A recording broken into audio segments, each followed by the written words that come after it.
go ahead then and we'll do them both together. House Bill 1073 by Mr. Duggar with the Tony Duggar Show, and House Committee substitute for her HJR 47 by Representative Cox.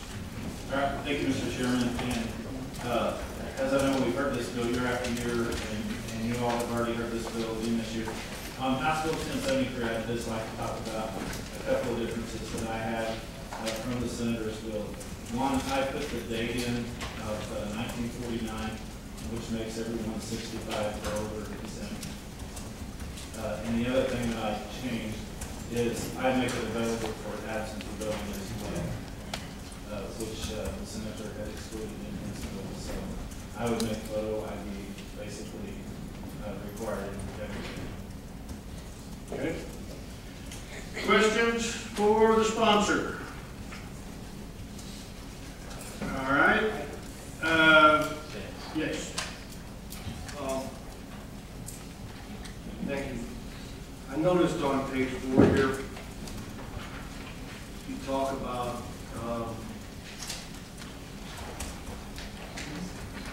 the state and all key officers shall provide one such form of personal identification prior to vote at no cost to any otherwise qualified voter that not already possess such identification who desires the identification in order to vote. Do you have any idea what the price tag on that is? No, I do not. It depends on the number of people who don't have one who want one. And I don't think we know what that number is. All right, thank you. Okay. Any other questions for this sponsor? Tell me about why we don't include military IDs.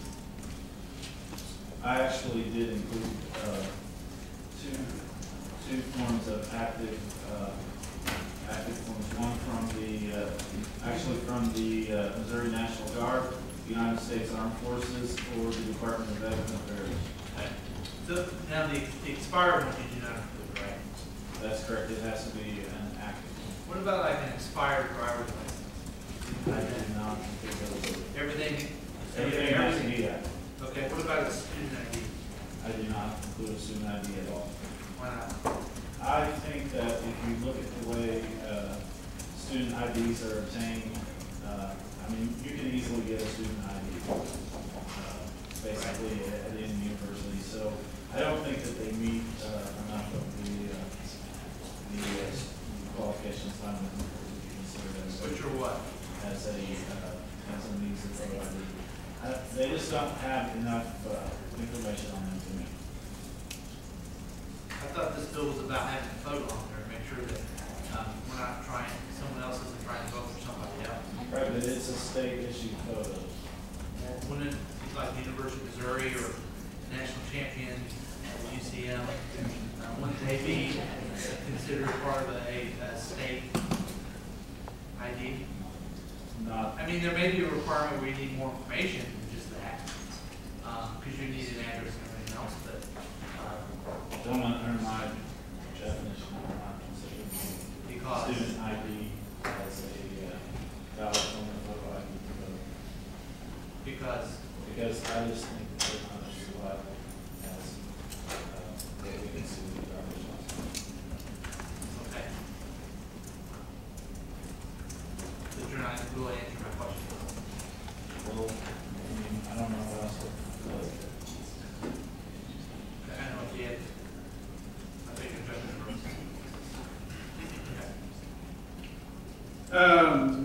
You want to go ahead and kind of introduce your Just very briefly, of course, you all remember, you've heard it a dozen times, but the reason we're changing the Missouri Constitution is that there is even though it's been upheld by the United States Supreme Court, there is a Missouri decision, and this clarifies that the voters have a right to constitutionally adopt a provision authorizing it. I did distribute the one major complaint about photo ID consistent is that it will somehow suppress voting.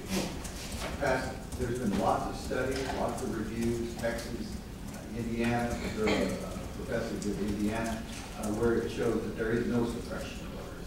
And I distributed one today that just came to my attention today in regard to Tennessee. Compared presidential election 2008, 12 compared after photo ID. Participation of not only all people, but also minorities, so African Americans, actually was not adversely affected. That's just the history. That's really all I have to say. I've certainly answered the question. Any questions for this witness? Yes. Back to his question a little bit. I live in St. Louis. I live very close to both Washington University and St. Louis University. And I'd say probably half of those kids are residents of other states.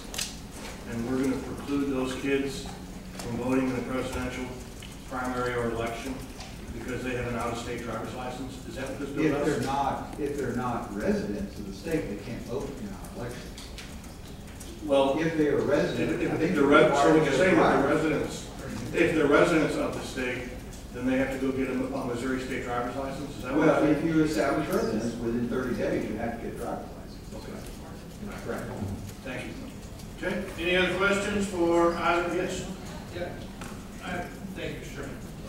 I'm looking at your information here. It said that in 2008, according to the Census Bureau, 60.8% of black voted in the general election. It's supposed to be in Tennessee. And in Tennessee, turnout was 58.1%. Was that after they implemented this? African Americans went up to 50 from, I took them all. 60.8 to 58.1%. No, you can read it. That's what I'm reading now. Well, What am I missing? voter participation among African Americans on the third page, or well, my third page, Yeah. went increased to 62% in the 2012. From From 60 point. increase to 62% Went up 1.2%. from 2008. Correct. I think you may have an argument that it doesn't lower voter participation. Are you concerned at all that it lowered voter eligibility? As long as people are not eligible to vote, I don't want them to vote. Well, your bill in your resolution makes people not eligible to vote because right now, if you don't have a government issued photo ID, you can vote. And without it, you can't. So Well, you're lowering people's eligibility. Everything Douglas bill has exceptions for every conceivable thing. The state that provides and they photo ID. No one is going to be denied to go back to vote. Well, right now, you don't need it, and you're saying you're going to have to need it. So That will, you're going to it have will to, you're adding a disqualify. requirement for people to do it, and if they don't meet that requirement, you've taken away the right to It will vote. disqualify ineligible voters. That's absolutely. Right, because you added another eligibility. Ineligible voters can be disqualified. That is correct. Right, you've added another, so you're not concerned about Yeah, that it will although not. participation is something, It will the not. eligibility will drop. The eligibility will not drop. People who are Right, not how would that eligible, not drop? legally able to vote today are voting. If they are eligible to vote today and they do not get in government voter ID, in any of these scenarios, they're not going to be able to vote. That's not true. Under representative Douglas' bill, there are exceptions for it, including ultimately an affidavit that I cannot afford, because of my poverty, the source documents to obtain a photo ID. There is provisional voting in Representative Douglas' bill. Okay. So there is the Mack truck exception to any complaint that anybody who is eligible, legally entitled to vote, Okay. who's even I don't buy your argument, then what's the point of this? If you're not changing anyone's eligibility. to what's the prevent point of it? ineligible people from voting. How many uneligible people vote in Missouri now? There are ineligible. I don't know the number, You don't know but the anytime anybody cheats, it affects all. Well, but you've yet to prove, and Well, you've there never are proven people, any there of these are, times I that can they give did you, what's right. I can give you a whole bunch of examples of Give me people an who vote example. illegally. Any other questions for No, any witness? I've asked it for an example. If we're not changing eligibility and everyone's the same, then what's the point of the bill?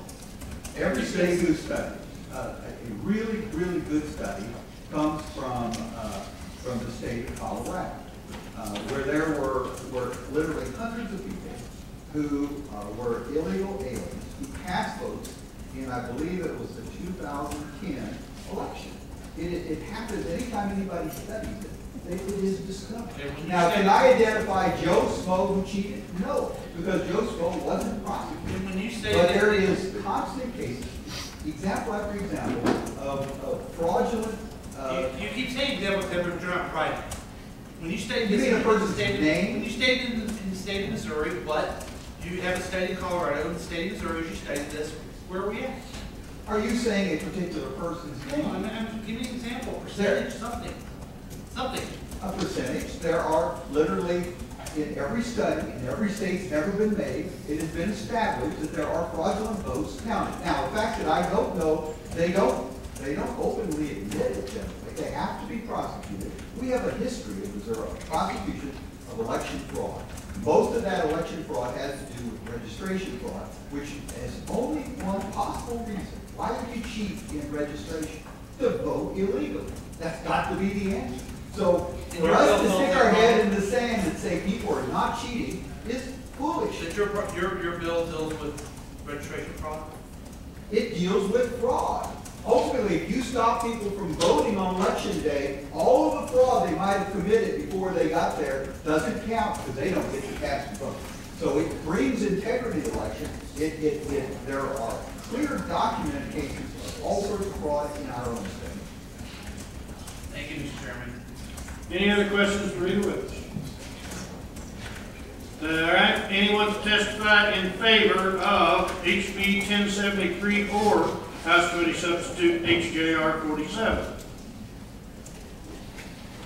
See none. Anyone to testify against HB 1073 or House Committee Substitute HJR 47? I see you have a witness form, and I'll ask anybody that testifies, please to bring a witness form. Good afternoon, Mr. Chairman, members of the committee. My name is Adolphus Pruitt. I'm the first vice president of the Missouri State Conference of the NAACP, resident of the city of St. Louis. It's ironic, been before this committee before on this issue.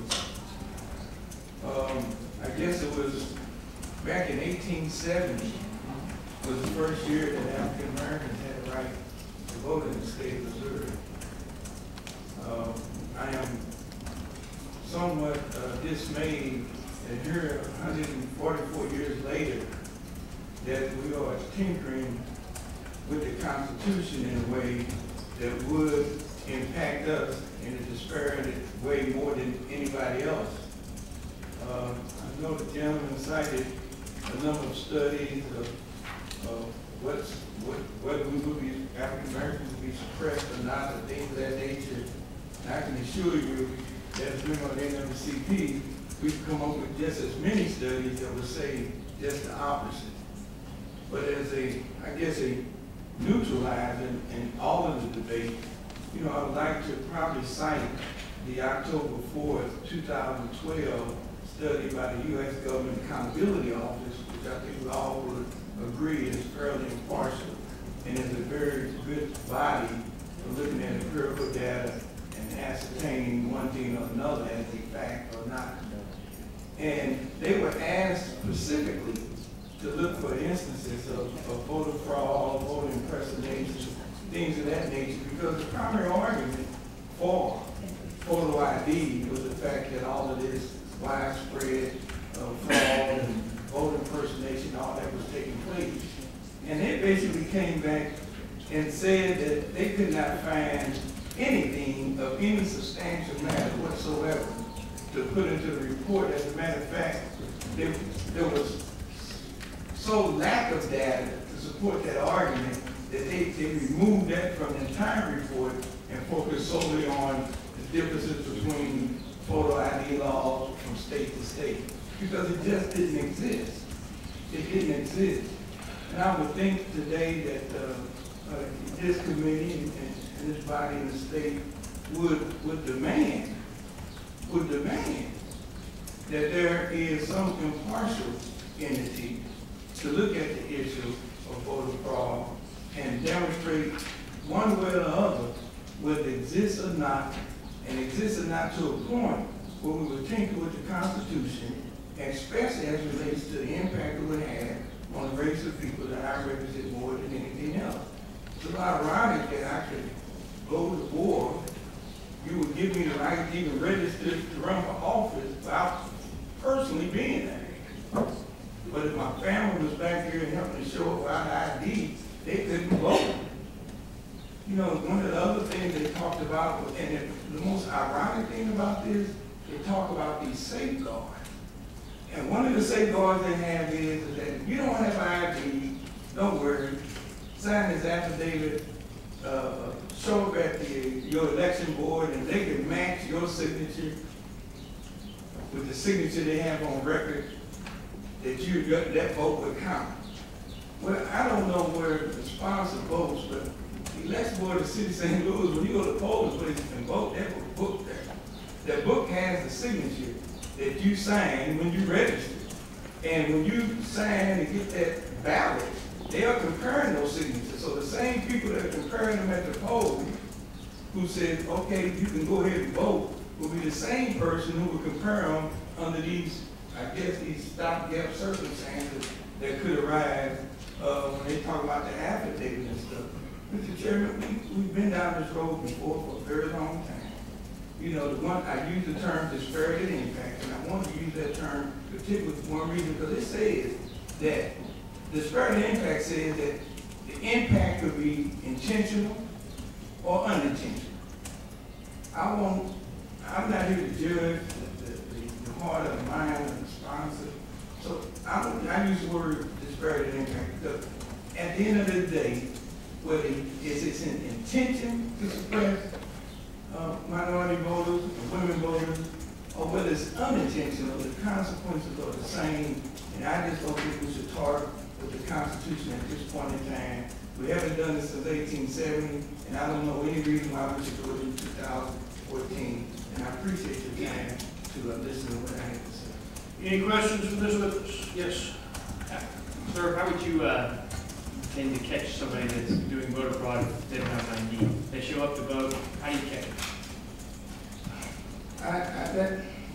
The best way to put it is that if they are registered voters, they're registered, their signature is in the book, and if you're telling me that because I don't have an ID, I can still cast that vote, it's provisional. When they get it back to the election board, the same book that they use here, they can use there and verify my ID, verify the signatures, and those signatures agree that vote is good. I'm saying they still didn't catch it. Under your scenario, they still didn't catch it. I don't think they currently verify signatures. You show up, you say you're who you are, you sign the book so that no one else can vote for you. That's an indication that you voted. I don't believe that there's a comparison of signatures at that point. I just asked a simple question, sir. I just wanted to find out if there was a way that you thought we could catch somebody that was there voting for somebody else. And unless you know the person or they have a photo ID, I don't know how you catch them for voting for somebody else. To answer your question, the city of St. Louis, they catch them by comparing signatures. When you go to sign up in this book, they have a sheet covering up the signature that's already in there. When they ask you to sign before they have you the ballot, that poll worker pulls that sheet back and compares those signatures. That's how they do it in the city of St. Louis. I don't know how they do it in the other cities. Thank you. Senator Saban. I guess I need some education here. You said that there was African American disparity in this bill. Sure. Is there American Indian disparity? Minorities, of all minorities and women. Okay, so you want to extend that from just African American to just all minorities Yes. and women? Yes. Could you explain to me? I don't understand how there's disparity. I guess I'm just kind of befuddled. You know, the social, economic issues that impact all minorities, especially people of color, are well documented as it relates to not only cost, but just as it relates to maintaining a standard household, a standard form of living of any so a lot of them, a tremendous number of them would not, even if the IDs was free, would not necessarily venture out to get ID tests in order to vote. So would you say that there's disparity among, like my constituents, which are 98% white? I would venture to say there probably is. Okay. So we're going to include everybody in this disparity, right? Yes, sir, but. Because 25% of my population live below the federal poverty level. And if they do, then that's a good reason for you to vote against this bill.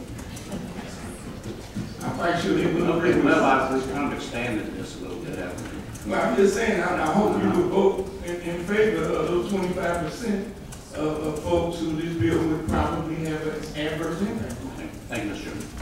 Any other questions for this witness? Thank you very Appreciate much. your time. Next.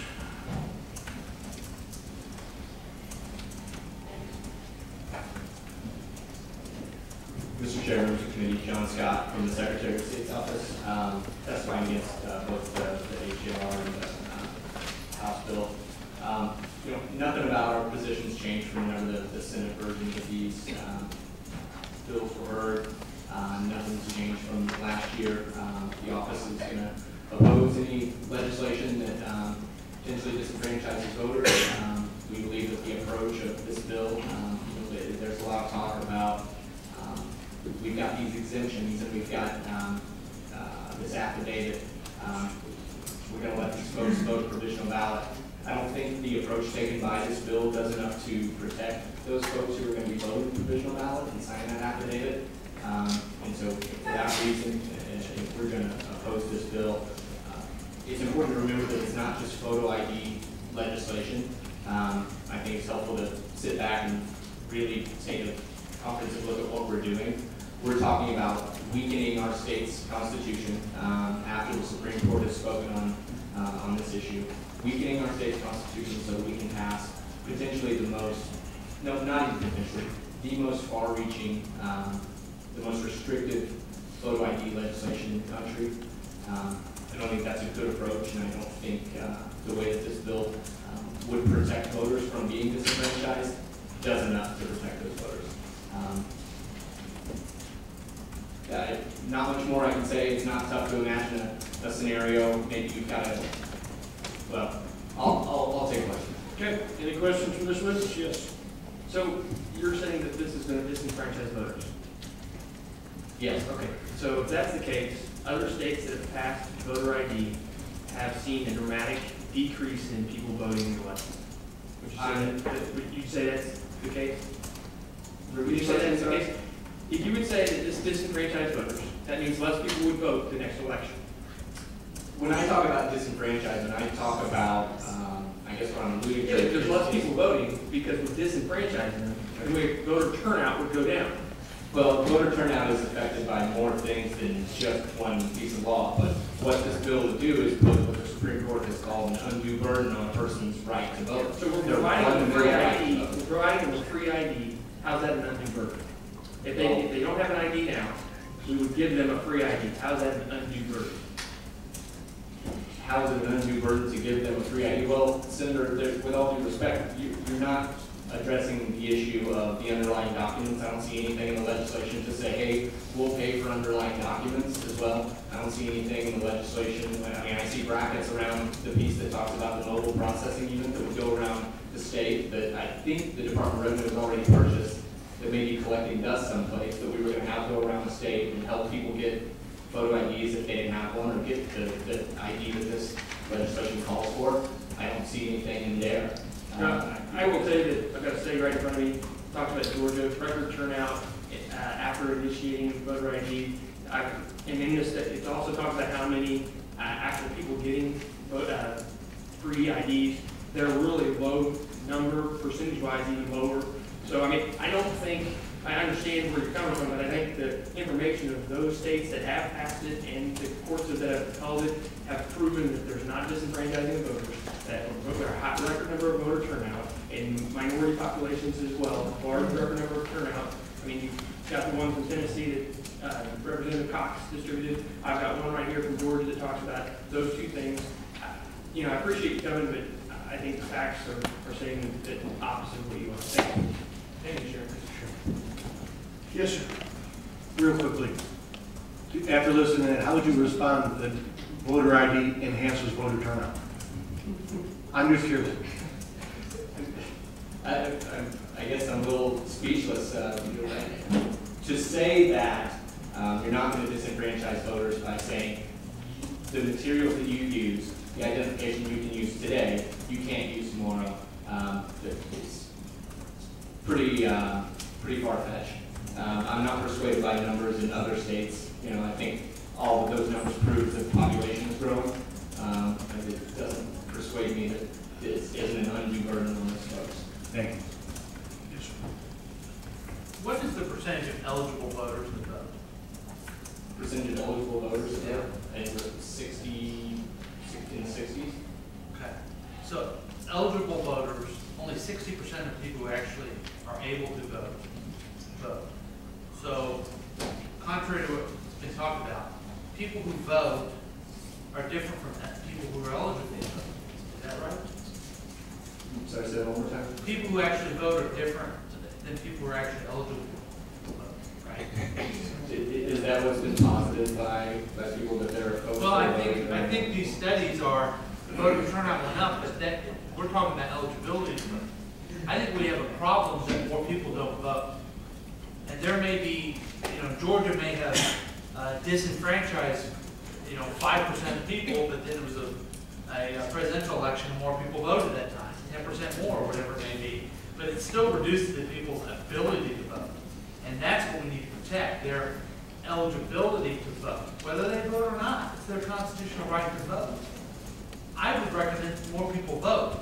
If we had more people vote, then we could really see the true impact of this. But instead we said, well, there's a higher voter turnout. Those people weren't voting anyway. Well, they still have the right to vote because this is still, used to be, at least something that we would believe in this country. But I'm just asking you as an expert, if the number of eligible voters are different for people who actually show up. Sure.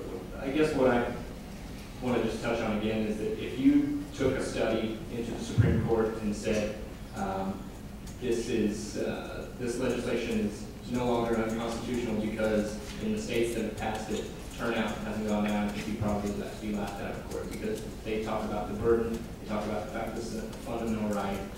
That's what we're looking at here. Yes, sir.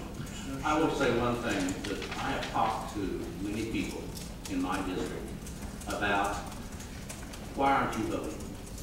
And they will say, my vote doesn't count. The election's been rigged anyway. I've had that, I don't know if I've told hundreds of people, but many, many people. And I would think a bill like this would actually enfranchise people because they would know that their vote does count and does mean something. So I'm looking at it just for the opposite. And that's the information I just want to relay to you. That when I ask people why they are not voting, they don't think their vote counts in these things. Okay? Any other questions with the witness? Seeing none, thank you. Anyone else to testify against House Bill 1073, House Committee Substitute HGR 47?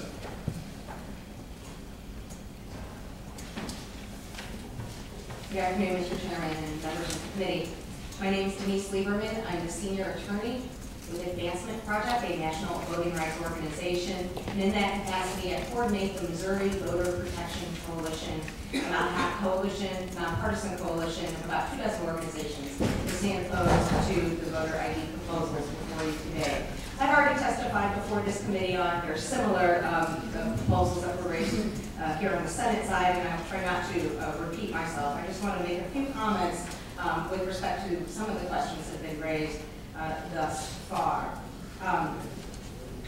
One of the issues that's been discussed already today is the extent to which laws like House Bill 1073 would have a disparate impact on certain populations. And I wanted to respond with some numbers to some of your questions that you raised. What the national studies show is that the vast majority of people do have current state issued photo ID, about 89%. And that leaves about 11% of Americans who lack a current, non-expired, state-issued photo ID from that state. When you break it down by demographics, you can see where the disparate impact lies. About 25% of African Americans nationwide who don't have a current state-issued photo ID. About 18% of senior citizens above age 65 lack one. And with respect